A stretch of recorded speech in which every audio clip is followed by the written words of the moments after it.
Sakar ngopo? Gara-gara kok. Gara-gara ngopo?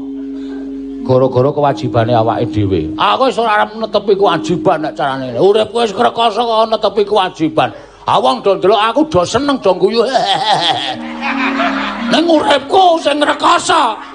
Kowe ngerti ra, anggere aku bar gara-gara iki aku nang pojokan lapangan kae nangis terus aku. Aku ki iso nglipur wong akeh kok uripku dhewe ra ono sing nglipur. Lara tenan ora aku ki nek carane ngene iki lho.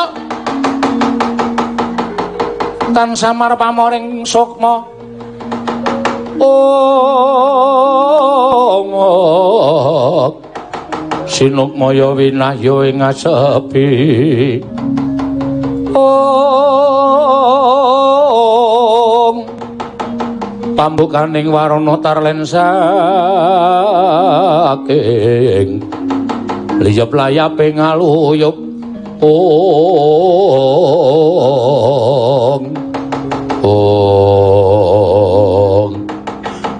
dereng dangu sami mimbal pacana. Kira ana garing Petruk sumawana ki ora Bagong.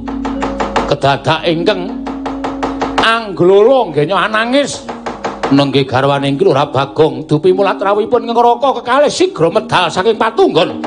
Ngambruk pepangkon iki ora ana garing kagiat kadra wekasan nenggih ora ana garing tuwin iki ora Petruk.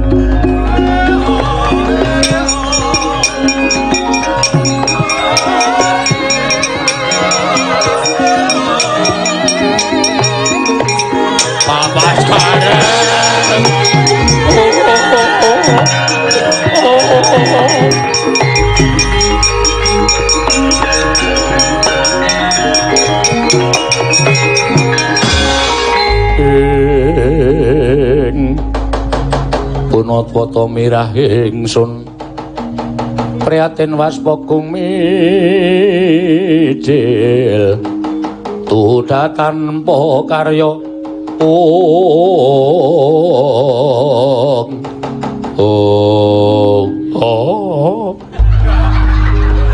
Kang Baskara.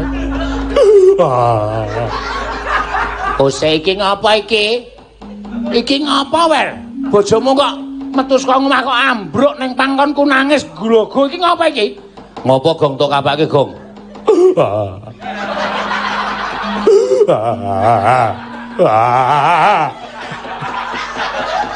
Piye? Kaya bidadari nyunggi tong ta?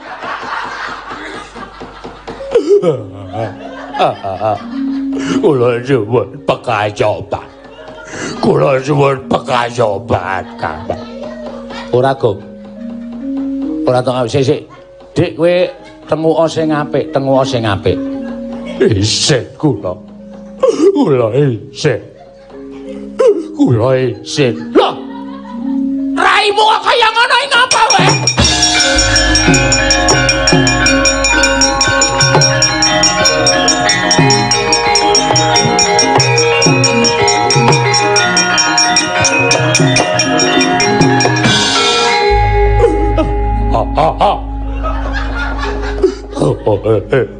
Ora kok sik.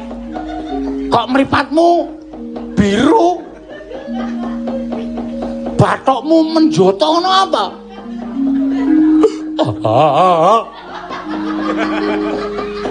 Kula tak matur. Nek kula hajrih kalih Mas Bagong. Laporan.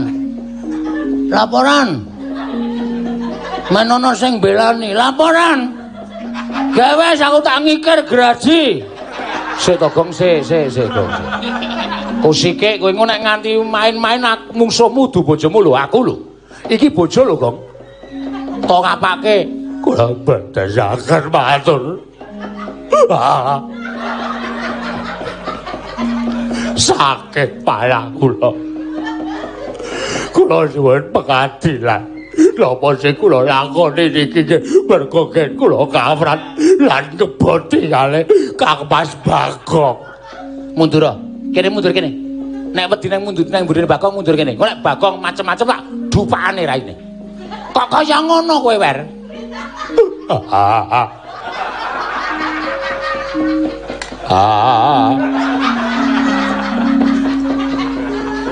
Ngapain terus kok guyu?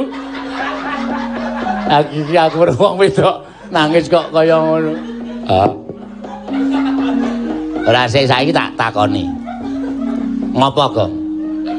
Jujur wae tak polo. Lho. Kok iso ngono?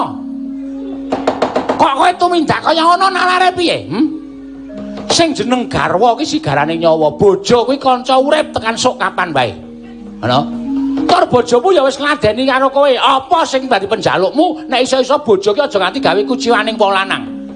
Ha kok bojomu salah sithik kok tok jotosi kowe nek tak laporke karo pemerintah, kowe kena hukuman lho. Kuwi jenenge KDRT. KUD to? KDRT. KUD dengkulmu melacak. Kuwi jenenge KDRT, kekerasan dalam rumah tangga. Ora entuk. Kowe nyuwara elek nek bojomu ora trima, dilaporke karo polisi kowe iki kena. Men, tak jarang nek pancen aku arep tak hukumke hukumno. Ora apa-apa aku ora masalah. Malah lemu aku nang Pakundaran. Ora nyambut gawe ra ketang madange ming sego kobes. Nang sing penting ora mangan. Ayo, kowe aja ngewangi bojoku. Polisekno ora apa-apa. Sik, janjane ana masalah apa? Terus tak omong karo kowe. Kowe seneng nek ana bojo wong wedok kok wani mbedhok pitik? Hah? Monggo konangan sing duwe terus sing duwe nglaporke nang ngarep aku karo nggawa bojoku. Niki Mas Bagong, semah sampeyan njukuk pitik teng kandhang kula. Wis tanpa taliwara langsung tak taekwondo. Kena nggon mripat biru langsung. Tak kancing nang kamar, ora entuk metu sesasi tak kunjara nang omah. Lah nek kaya ngono kuwi pakartimu elek, Dik. Kli nangis meneng sik. Saya tak takon. Kok sing domongke Bagong ki bener? Lah, Haji sae itu. Nek kula keten iki nggih awrat-awratipun kula niku bingung. Bingung mergane bingung merganipun kula durek-urekke kali Mas Bagong. Wong wedok kon nukokke rokok ora iso. Wong wedok ora iso kliwet ganti sing lanang ora iso cabut gawe kudune sing wedok ki. Piye carane ngulir budi? Piye carane iso mikir, iso kliwet, iso gaweke wedang, iso nukokke rokok. Tangi turu gregah ora ana sego, ora ana wedang, ora ana rokok. Wong wedok model piye kowe? Kowe nek kene tak muktekke nek jebul kowe ora iso muktekke wong lanang. Sakit badan kula. Tuwuh kula recangi bedhog ayam nika. Kula kepengin saged numbaske rokok kali ndamelke usukan Mas Bagong, Kang Mas.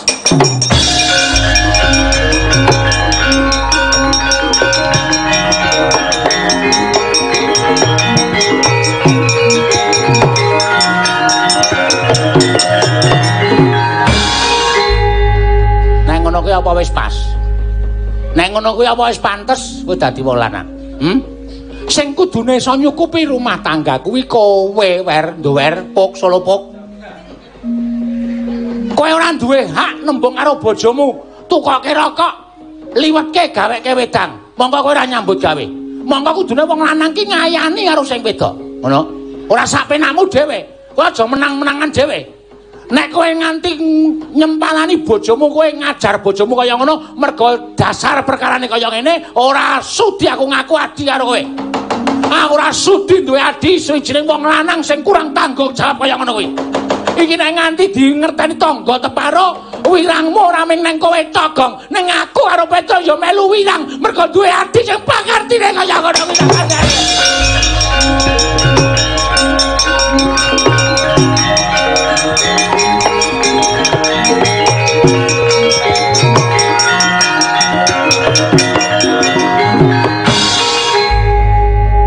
Ngerangkul barang. Dek. Oke, waktunya meleh. Ora kene kowe mene yo. Mene yo bojomu wis nangis iki lho. Ngene nganti kowe dikampleng tak kamplenge. Rono.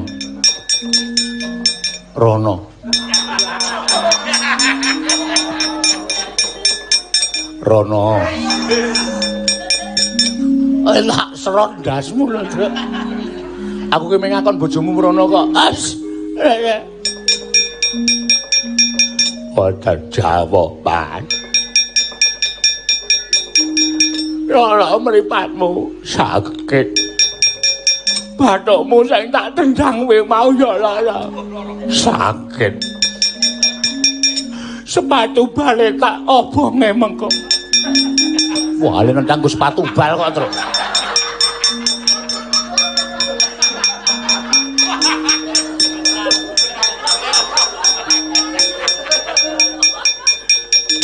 Saya mumet sirahe tase. Oh alah ya aku jaluk kamu saya ya.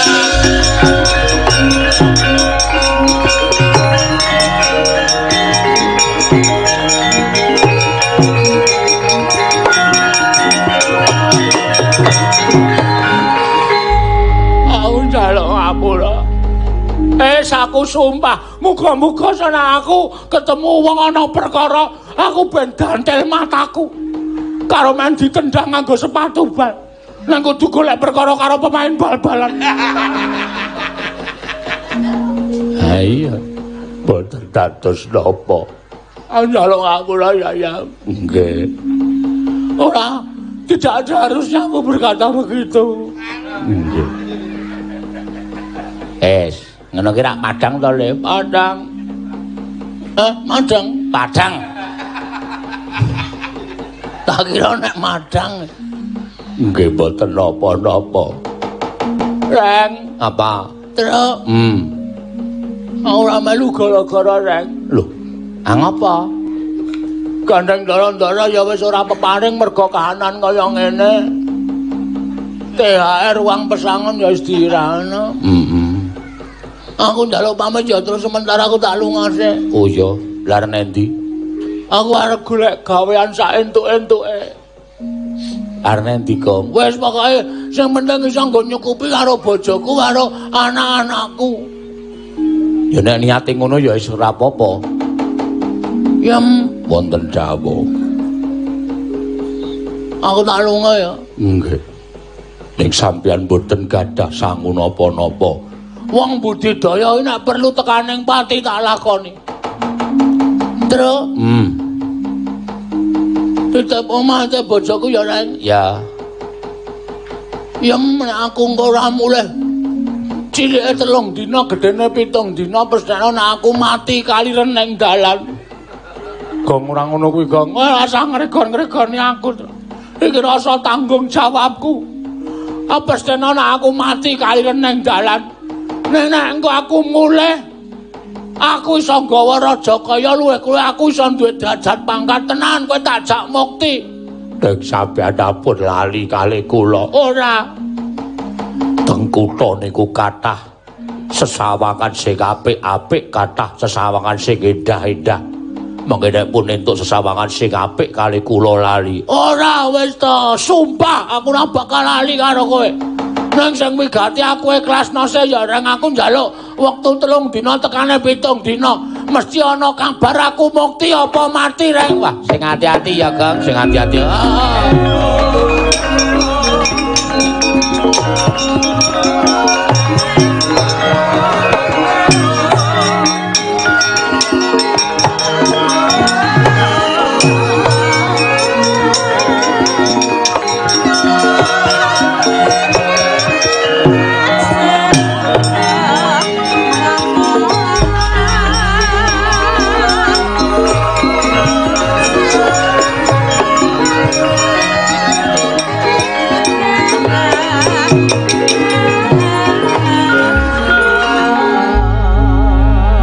Ya terus ya dienggo lelakon nek ora apa-apa. Heeh. Kok kaya tau nguruh lakon iki ta terus aku. Mendi. Kaya tau ngrungokke ketoprak persis ngene iki. Ya wis ora apa-apa lah sing penting sah ngono kaya ketoprak ya kaya sing penting pikiranmu ki ora. Heeh. Ya wis muga-muga Bagong ya ben entuk apa jenenge iki dalan nyambut gawe ya terus. Heeh. Antare nang omahe Bagong wae rasa muling kok ade malah rasa metu ming 3 dina gedene 7 dina mongko sedulure dhewe. Ha ya wis. Ngewangi bojone Bagong. Ha iya. Wong lagi lara matane engko nek ora weruh mlaku barang rak dadak dituntun to. Ha iya. Ya siat ra ya? Yo. Wis ngaruh ngenteni kabare Bagong ya. Tobat kaget aku. Ucal saka tanganing Nalendra ing Tunjung. Kencana Prabu Selagupala lah kok iki dadi tobat iki persis banget rupane gek iki anake sing terlantar. Aja ngawu gawar-ngawur kowe. Wong elek iki gampang naik darah. Wis rong dina iki aku ora mangan mlaku terus tanpa mandeg prihatin golek gawean. Aku dadi kowe ngomong kaya ngono sampe nakmu dhewe Batoban, kowe iki balaning Prabu Selagupala, ora tepung karo Prabu Selagupala, ora sudi. Ora siut kowe wong apa marmut. Lah terus kowe sapa? Aku Bagong. Saka ngendi? Saka Karangkadempel. Kowe kok mlayu-mlayu ngapa kowe? Jenengmu sapa? Aku Sariwati.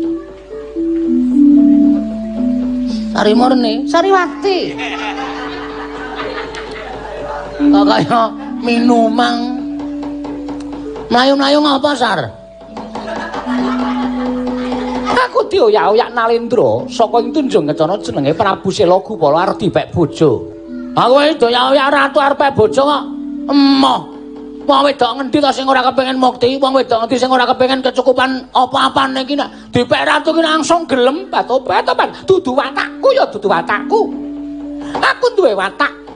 Wong kepengin dhaup kuwi ya landhesaning tresna ngono wae. Nek tresna ya ora bakal bisa kelakon. Oh, terus aku dioyak. Aku terus ketemu kowe jenengmu sapa? Aku Bagong. Bagong? Heeh. Malah aku njaluk tulung karo kowe Bagong. Kowe ngerti ora? Kawula sak negara Tunjung Kencana kabeh padha rumangsa kesiksa batine.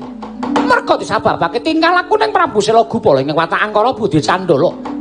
Yen kowe iso mateni Prabu Selagupala Batobat apa ya bisa kowe dadi gumanti keprabaning Prabu Selagupala. Lan perlu malah yen kowe bisa mateni Prabu Selagupala, Sariwati pasrah bongkokan karo kowe mangsa bara nggonmu merba masisa kalawan aku ki Lurah Bagong. Wis dalan kamuktenku itu.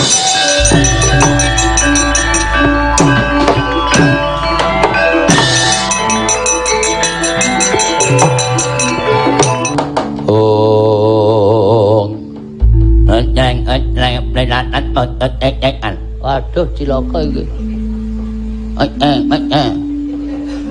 Wah, ya Tunjung Kencana iki mbok menawa negara luar negeri dadi bahasane beda. Napa memang nganglan ngangkang nyekati lakune Prabu Selagupala. Takon karo aku Bagong, kowe sapa? Prabu Selagupala. Apa? Prabu Selagupala. Ninom Selagupala. Selagupala danyar maranyata. Ngapa kowe mlayu-mlayu gup? Gup nengolmu melanyat nih. Jenenge Gupala kan ngundang sapa wis? Ngoyak karo calon bojoku. Weh, napa calon bojomu? Dewi Sariwati. Narenon. Nyucukmu iki. Sariwati calon karepku. Aku wis dicritani karo Sariwati. Nek kowe Ratu Angkara budine nista. Kowe ngendhak karo wong wadon, kowe ngremehke derajate wong wadon. Pendak-pendak wong wedok ning negaramu yen ayu tok pek bojo. Nganti bojomu ora iso diitung pira cacahe. Klebu Sariwati iki mau ya arep pek bojomu. Mula Sariwati terus wadul karo aku. Aku ora ngetrima nek ana ratu kok watake kaya ngono. Lan. Malah dolanan sepur. Pun nengolmu meladan. Menceleng pelit lanat montot nanti pepalangi Prabu Selagupala. Ya iya arep apa? Oh, wani ana sing tau wedene apa? Ora minggal ora klecak dening aku. Lah rumang ngetak piye? Cang ngomong ketutupan terong semono gedene kok. Iki irung. Iki lunak. Iki yo tungahke iso tintonke. Panjen mau nyihine nek dong ora diamak-amak ya ngene iki. Gentayang medun ngono ya. Iya. Sok kaya andeng-andeng ah.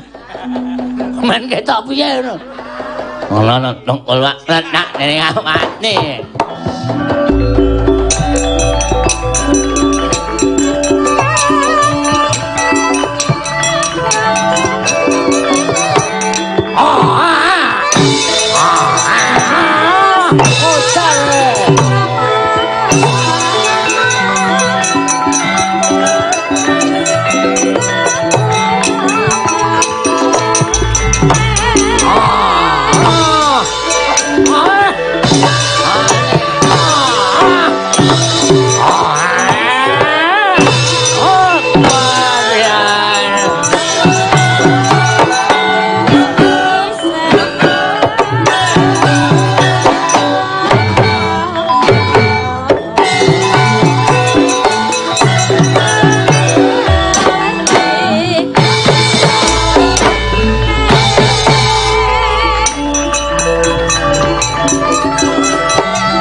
Daya tenan. Aku dikrethak rasane ora kaya kecaka tuntu keri. Kaya dimut mingan. Geli rasane ya. Sira Gupala. Kaya aja gleleng kowe. Kowe ora ngerti sapa sejatine Bagong. Aku ayang-ayane Semar Badranaya. Semar iki bapakku. Kekuatanku sejatine padha karo Semar. Ya meng aku ora iso ngetokke kekuatanku. Ora ngerti rapale, ora ngerti aji-ajine. Ning jane aku nek wis gelem matek aji, epek-epekku tak gathukke tak nggrayang awakmu. Ora sena mergo layu aja duntang Bagong tak kandhani.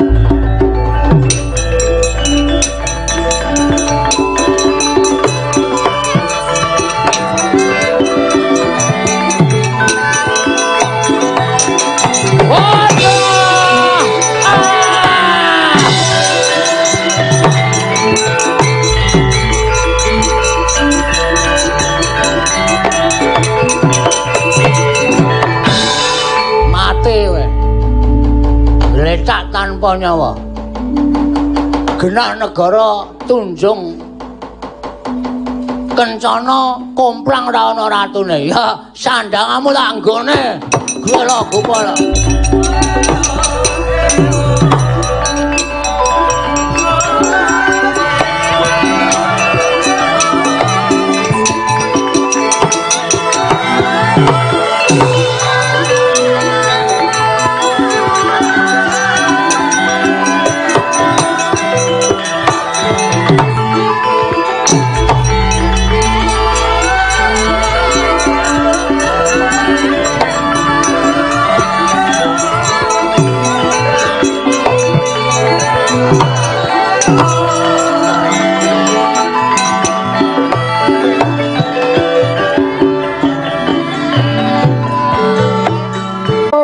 Kene dongane engkung ndatosaken pingaraos sing manahipun ingkang abdipun Sariwati dijenengan kok Lurah Bagong sampun saged nyedani dhateng pun Prabu Sela Gupala pancen kepara nyata lan wektu dina iki aku ing lenggah dampar negara ing Tunjung Kencana jejuluk Prabu Sela Gupala inggih nah kejaba saka kowe aku nagih janjimu Sariwati. Piye?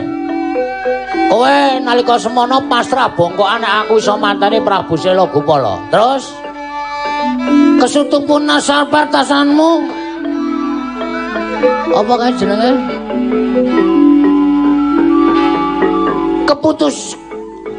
Keputusanmu piye?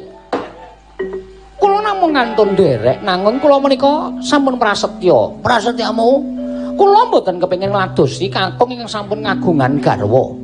Kula kepengin kakung menika tasih legan. Kula nyuwun priksa, sinuwun Prabu Sela Gupala menika sampun kagungan garwa menapa dereng. Bumi langit dadi seksi. Aku isih Jaka Kemalakala. Aku belum tersentuh oleh wanita manapun. Aku belum pernah melakukan apapun dengan wanita. Masih suci jiwa dan ragaku. ngaturaken panuwun ngaten. Monggo kula dherekaken manjing delenging negari ing Tunjung Kencana menawi paduka badhe mundhut garwa kaliyan kula namung kantun derek. Tenan? Inggih. Ya nek pancen kaya ngono ya. Budal ning negara Sila Tunjung Kencana, kowe karo aku mukti nang kono. Mengko garwaning Sila Gupala sing wis tekan ning Pati tak lereni kabeh. Takon bali nang omahe kabeh. Ming urip kowe karo aku. Lha nggih ngestakaken dawuh. Ayo Sariwati, monggo kula dherekaken.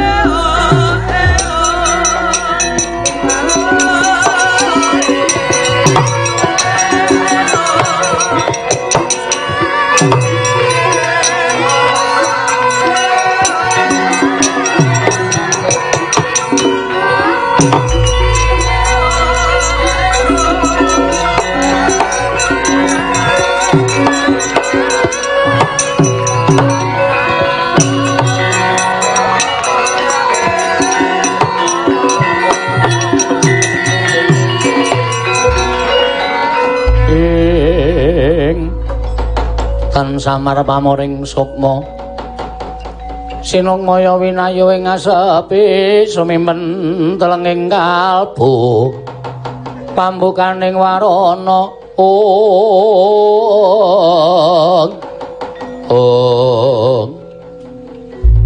Mas piye Dik? Mas Petro piye? Miturut itakat kula sampun kliwat saking 7 dinten.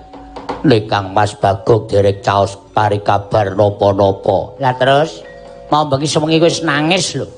Kangen kula kali Mas Bagong. Kula ajri nek Mas Bagong supe kali kula, supe kali sampeyan, supe kali Ka Mas Petro. Lah terus napa mboten langkung prayoga dipun patosi. Apike pancen ngono truk. Ya wis yo tak tutke goleki wae engko mbok menawa Bagong lali karo Purwodasina. Monggo kula dherekaken.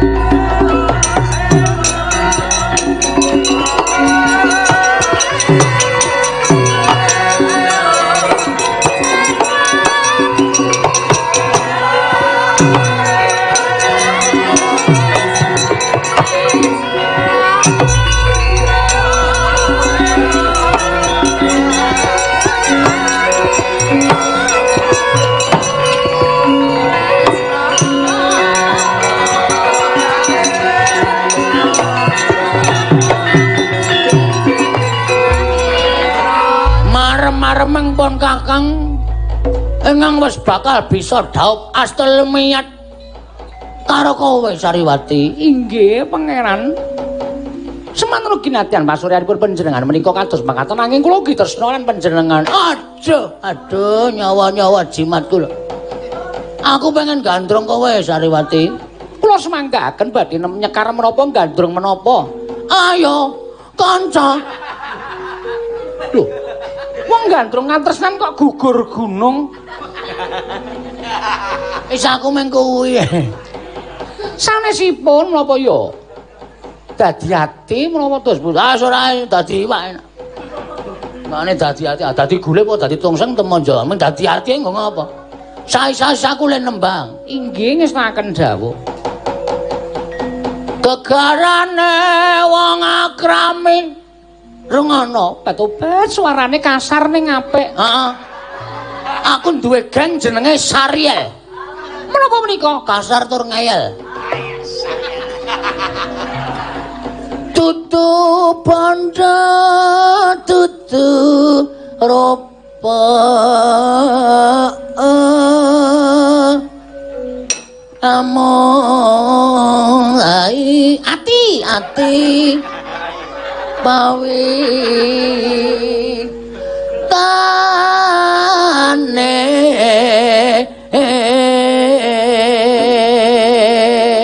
aduh aku tak cekel gelunggungan iki le merinding tekan kembal lusut luput karang bahasane iki dhewe-dhewe ya ana lho sing sinden muni lusut pisan luput pisan kena pisan yen gampang luwe gampang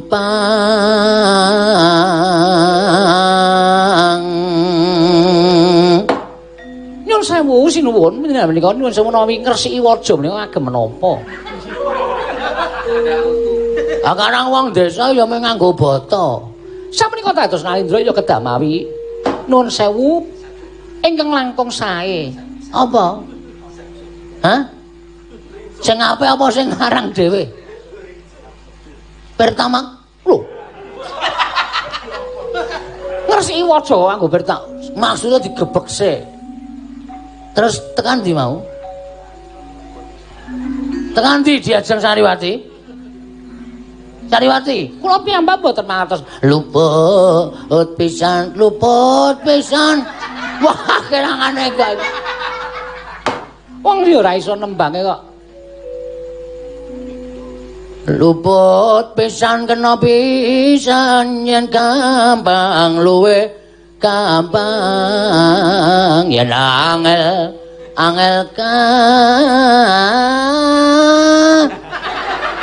langkung tan kena tinumbas arta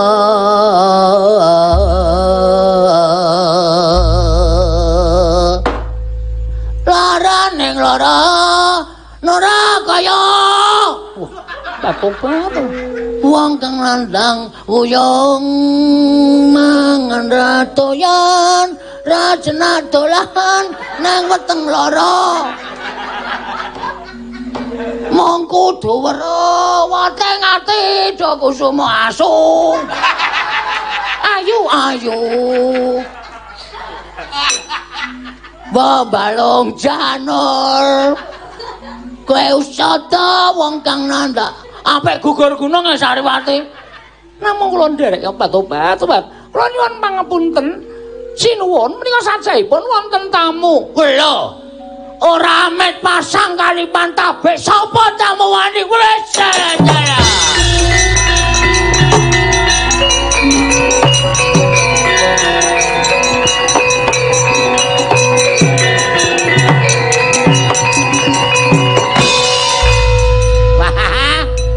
wah mula kok ora ana kabar wer kowe wis mukti cah bagus kowe wis mukti aja adi-adi apa Kang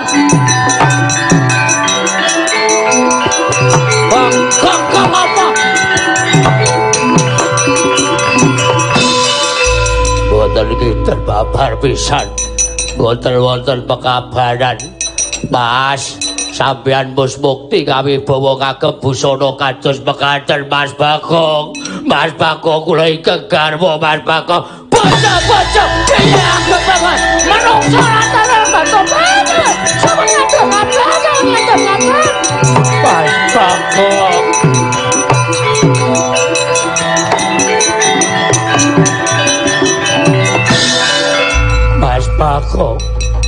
Mas Bagong sampeyan kok lali karo sumpah sampeyan.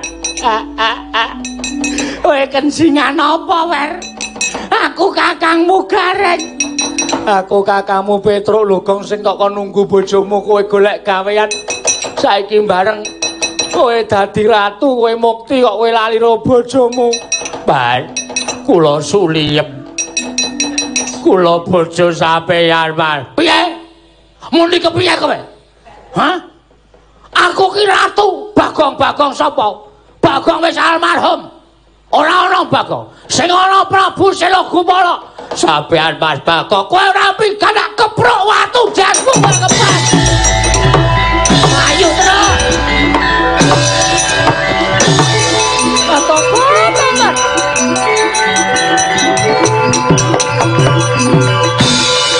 Mboten nginten babar pisan kula nyuwun pangapunten. Samenika kula nyuwun pirsa dhateng panjenengan. Ngapa Sariwati? Panjenengan tasih legan menapa sampun kagungan garwa? Yen menek gampang ya gampang, yen gampang luwih gampang ya ben. Ning kula nyuwun pirsa panjenengan menika sampun kagungan garwa menapa tasih legan? Ayo. Kanca. Batu-batu pas kula mboten betaken gugur gunung. Kuwi tembang penuh gotong royong lho. Kudu dieleng-eleng ora kena kok. Kula nyuwun Meksa panjenengane sampun kagungan garwa menapa kasih legan. Kowe iki percaya karo kae to? Kae mung wong sekeng-sekeng. Kae wong melarat sing kepengin ngaku aku karo aku. Memper do kepengin ngaku aku karo aku bareng aku wis entuk kamukten kaya ngene. Aku ora tepung karo Suliem. Aku ora tepung karo sing ngaku jenenge Gareng. Apa meneh sing dhuwur irunge dawa kae aku ora tepung.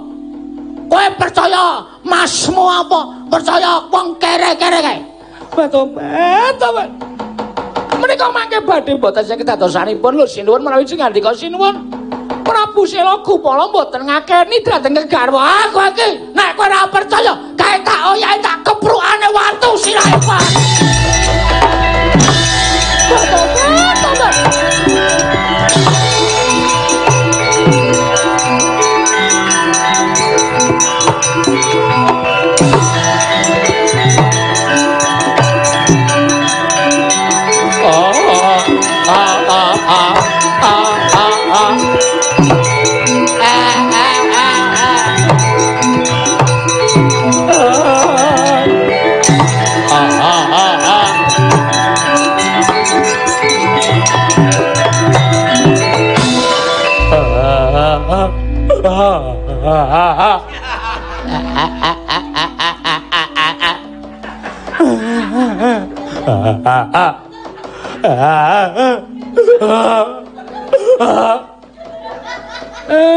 Iki ora ana ngimpi apa-apa kok dadi ana wregul nglumpuk.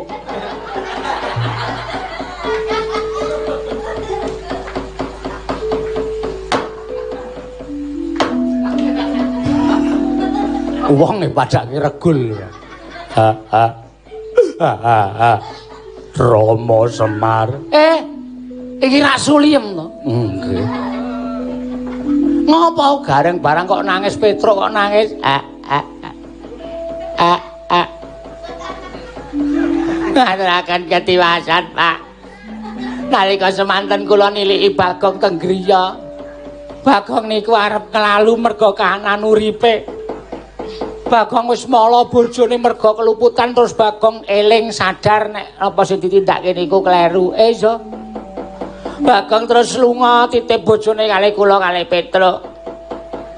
Reng nek aku ora bali 3 dina getine 7 dina aku mati nang dalan Kaliren. Nek aku kumukti kowe tak ngabari. Aku lho nggih weling kalih Bagong, Gong aja lali karo bojomu lho. Ora, pokoke sumpah demi Tuhan aku mesti nek mukti bali. Bagong saniki wis dadi ratu. Mbah saka jalane saka napa ning nganggo sandangan Nalendra jenenge Prabu sinten wau Suragupala. Heeh. Gandrung karo wong wedok lagi do roman. Dumadakan bojone teka, bojone diantemi, ngaku nek udu bojone. Bagong ora ngaku nek Suliem adhi kula niki bojone. Weh, kepanjingan apa kae?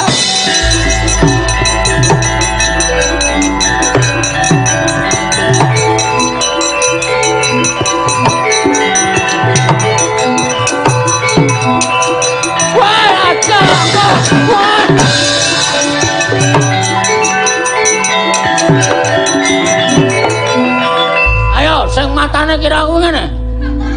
Marahi pacarku Sariwati marah. Nesu karo aku. Dikira aku wis duwe bojo. Kowe sing dadi sebabe. Sing mirunge doyene. Catut matane. Oh, kejem panjang, Tru. Aku dadi malik tinggal kaya ngono ya. Iso wae iki. Hah? Iki sing ngarep ki nek dikai bathok kaya bulus lho iki. Sira iso ndelam-ndelum.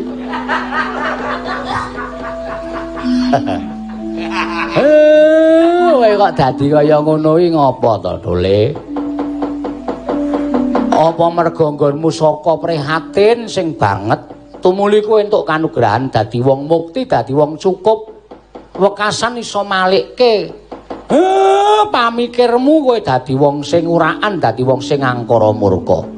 Aja ngono ya, Bagong. Bagong sapa? Ngawur. Suragupala. Lairku siji Sura. Nang isor Gupala.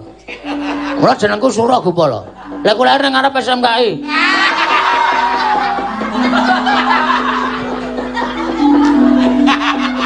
Ngawur. Kuwi enak. Arep ngapa kowe? Terus kowe rene arep matani karo wong kira karo wong irunge doe. Karo jenenge Suliem, wong lemu banget. Asli wong lemu. Gedhe tenan wonge. Saya saiki meteng. Wah. Gemblem. Nek cara kendang ya kendang bem. Hai. Tung gemblem nemblem.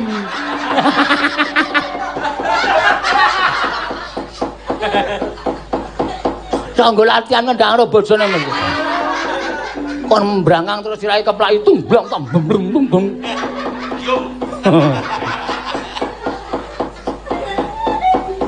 Wis kowe ora sembrono. Kowe iki anakku. Anakmu piye? Padake aku ki Prabu.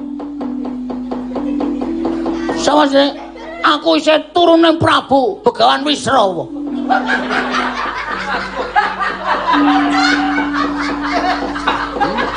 Aku isih eyang buyutku ki Prabu Sumali. Mali kemali ngono. Pak, mbok tambanono, Pak. Kowe ketoke wong edan jahat banget iki. Sing ngomong nek Prabu Suragupala ki trahe Begawan Wisrawa ki sapa? Nek ngono kowe Sule Dasamuka. Ha kae eyang. Lho. Sapa-sapa kok eyang?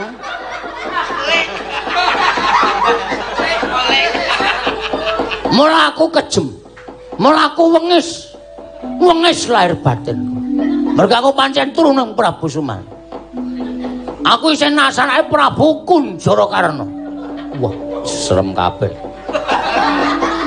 Aku klebu bakal dipek mantu Prabu Niwata Kawaca.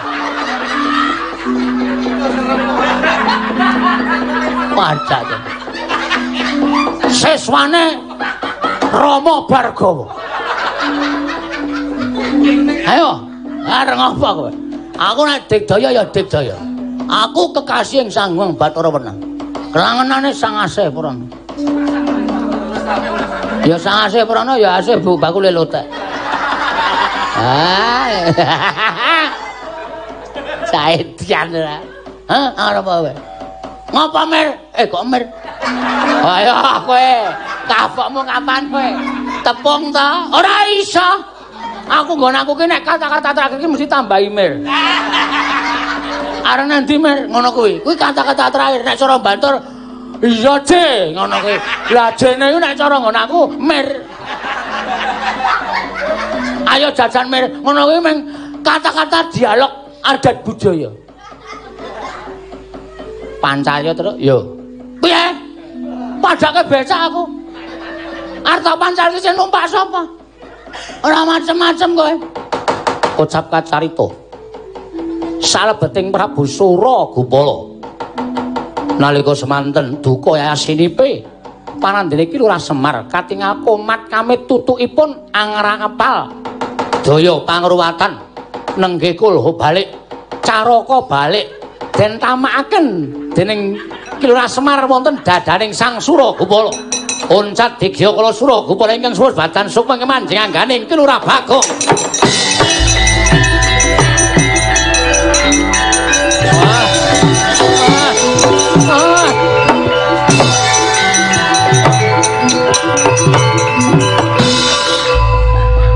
Ayo kowe kelingan ora saiki karo aku. Bapak iki. Kae gareng kae? Heeh. Petro. Bojoku nang ndi, Tru? Ayo. Tak koske nggonamu mesti. Kowe ra kelingan lakon sing kelakon apa? Ora. Ki aku mau goleki karo bojomu. Kowe iki wis mukti lho sandhanganmu kaya ngono kuwi. Wah. Aku dadi apa mau? Dadi ratu. Neng Tunjung Kencana Prabu Suragupala. Kowe kang Srupan Sukmaning Prabu Suragupala sing tok pateni sajake. Kowe gandrung karo wong wedok, kowe sumpah wong wedok nek rung dibojo Suliem adiku teka ngambruk ning pangkonmu tok tonyo bathuke. Weh lah. Aku nono pempinjo karo bojoku, Tru. Endi Suliem? Endi Suliem, Tru? Aduh.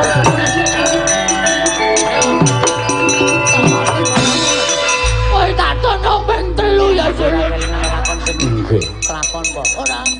wingi nggon mata karo nggon Bathara iki mau kena-kena apa? Kowe iki mukti lho sandang. Niki wau genirung. Wah, mimisen ora? Mboten. Nyobat mimisen. Tunjing Kentara Prabu Surabipala. Kowe kang sultan semane. Pancen setan kok Bagong sajake. Kowe gadur karo. Mari to, Yem. Mari. Nah, iki marine Surya gampang. madiku teken ngambruk ning panggonmu tok tonyo bathuke. Mas. Tengarepe bapak. Ala santai. Di sini. Mboten sak ngagem busana kaya ngoten. Nah, tak ganti sik. Aku yo ngapura ya, Yem. Mboten apa-apa. Aku karo kowe sayang tenan. Wah. Bagong, Ayo. Wong tua kok ra dikeki. Wong edan lah. Aku njaluk ngapura. Pak, aku njaluk ngapura, Pak. Nek ora tak ruwat, ora rampung.